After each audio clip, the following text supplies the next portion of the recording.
Historians all agree that Oduduwa sent his son Oromiyan at the request of elders of Benin to return with them as ruler of their realm.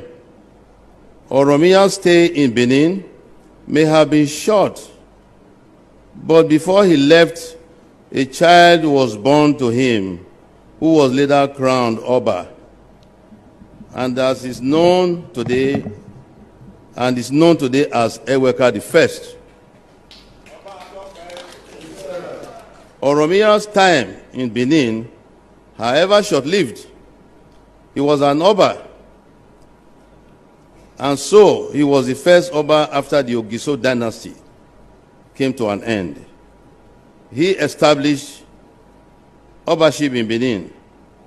By implication, therefore, the listing of past Obas should therefore begin from Oromiyan, as it is listed in the Gariwa's book.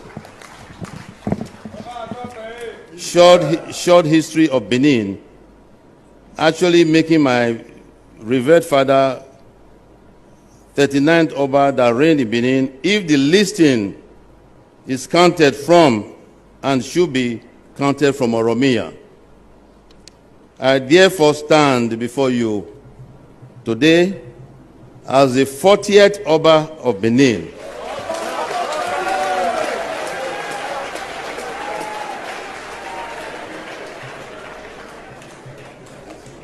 A direct descendant of Oromiyan, the son of Oduduwa. Ẹ̀gbọ́n aládé fàládé nínú orin, ẹ̀gbọ́n olóyè fòye lásán, wàhálà lẹ̀ ń kóra yín sí. Ètò àlọ́dọ̀ mi, ìkẹ́ni ní ògbóòrú, mẹ́rẹ̀ẹ̀rin ni o. Ìdílé mẹ́rin ní jẹ Ọ̀ọ̀ni. Ẹni tó bá fẹ́ mọ̀ ní tó ń kálukú wí kó mú 1,000 naira péré. Ìtí ìdílé ọba Síjúadé Olúbùṣe ẹ̀rí ogun. Òtúmọ̀ lẹ̀ túmọ̀ ẹni, òkúmọ̀ láta kúmọ̀ lóṣù. Ìdílé rẹ̀ wọ́n kàkọ́lẹ̀ iye báyìí ni Ọ̀ọ̀ni tí wọ́n ti jẹ́ lé ìdílé àwọn. Ó kálukú kọ tiẹ̀ tẹ́ ẹ bá fẹ́ mọ̀. Kò wá síbi tí ìdílé bẹ̀rẹ̀ rin tí ẹ gbé sọ pé ọ̀ranyàn jẹ́ Ọ̀ọ̀ni.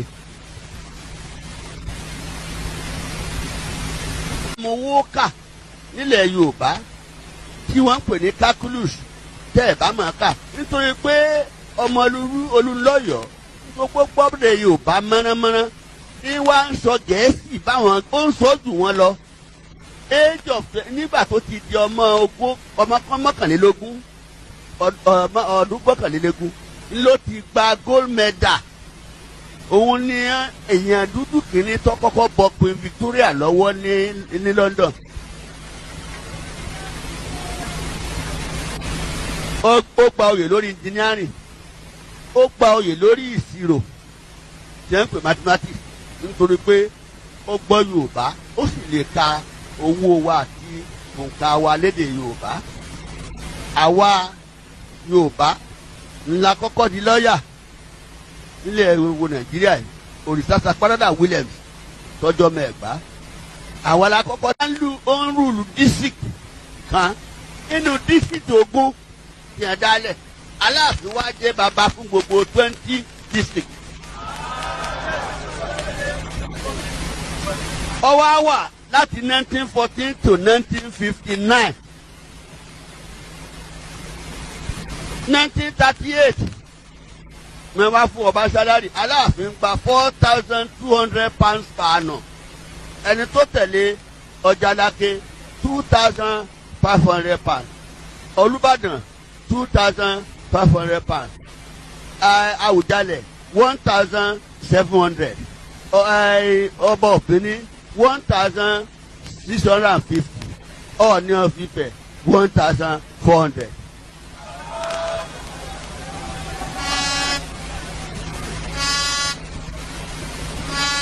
Ìwé tí mi fi ìwé ìjọba àpapọ̀ ni o. Ẹ̀lú abẹ́mi wọn jẹ́ ìjọba ní federal ni.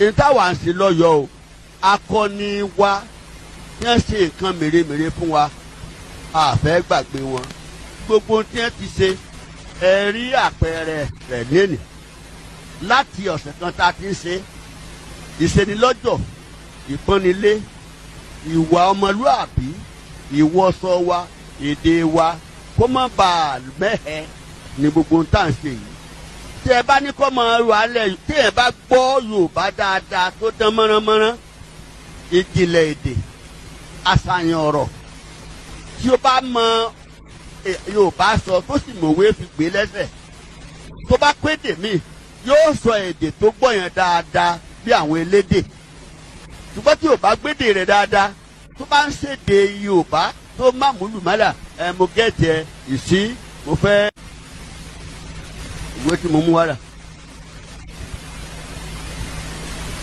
gbogbo bẹ́ẹ̀ ṣe ń jọba ńlẹ̀ Ọ̀yọ́ state ńlẹ̀ Yorùbá ó wà ń bí o ìwé ìjọba ni ó wà ń bí báyìí. torí náà tá a bá dá wọn lóhùn àfẹ́ bọ́ bòjọ ọ̀bọ̀jẹ̀kọ ni. nítòfà ní ọdún 2005 Ọbásanjọ́ gẹ́gẹ́ bí ààrẹ orílẹ̀-èdè yìí ó pe èmi Àwùjalẹ̀ Aláké Oyèbádé Lípẹ̀dé àtọ̀ ní ọ̀fífẹ̀ pé gẹ́gẹ́ bí olórí orílẹ̀-èdè yìí tó ń jẹ́ Yorùbá àbùkù ló jẹ́ fóun kí àwa lọ́balọ́ba tá a jẹ́ ògbóǹtagì ká máa búra wa nínú ìwé ìròyìn òun ò fẹ́ bẹ́ẹ̀ ọ̀dà aṣọ wa ìṣẹ̀dálẹ̀ wa ó gbòòrò sí i àwọn èèyàn wá láti Island of Trinidad and Tobago wọ́n lọ́yọ̀ọ́ làwọn ìlú tí wọ́n ń lù ńgbà tó hàn lú ìlú dùdú rù mọ́ wọ́n gbé lù wọ́n wá bí ẹwà ń bí ńgbà tá à ń ṣe Ṣàngó wọ́n lù fún wa wọ́n sì gbé ìlú náà fún wa ó wà láàfin. àwọn wá láti Ecuador wọ́n wá láti Mexico wọ́n wá láti ilẹ̀ Portugal ṣé gbogbo wọn náà wá ní dèdèrè èèyàn kí wọ́n sọ pé ibi ìran àwọn ti ṣẹ̀ ká má tiẹ̀ sọ pé Republic of Benin tí gbogbo lọ́balọ́ba ń wá bí. torí náà èyí tí mo sọ yìí kìí ṣe pé tí wọ́n bá fẹ́ jà méyàn ẹni tó jẹ́ Ọọ̀ni gbogbo wọn ní ti fìwé wọn lẹ̀ ìdílé bẹ̀rẹ̀ rin Ọ̀yọ́ ni àwa la kọ́kọ́ ṣe dentist gbogbo nǹkan bẹ́ẹ̀ nítorí pé ọ̀làjú ti dọ́dọ̀ wa ti pẹ́ ọ̀làjú ẹ̀ la fẹ́ kó parun àdúpẹ́ lọ́dọ̀ gómìnà wa tìpínlẹ̀ Ọ̀yọ́ gbogbo ètò yìí ò bá ti ṣe é ṣe owó ní tóun ọ̀bá sílé ẹ má dámọ̀ràn lẹ́yìn òun gbogbo wọn gbogbo àtàrẹ náà Ọlọ́run ní jẹ́ kó rẹ̀ yín o ẹ bá ní kí gómìnà pa àdúpẹ́ o gbogbo àwọn amòfin wa olórí àwọn adarí asòfin ní ìpínlẹ̀ Ọ̀yọ́ láti London ló ti sáré wá kò gbádùn tẹ́lẹ̀ ó láti sáré dé lóru àná ni ó sọ pé òun wà ń bí adúpẹ́ lọ́rọ̀ rẹ̀ sẹ́nẹ́tọ̀ Adéṣeun kò ní rẹ̀ o adúpẹ́ àwọn ọmọ wa àwọn tó jẹ́ alága ìjọba ìbílẹ̀ adúpẹ́ lọ́dọ̀ yìí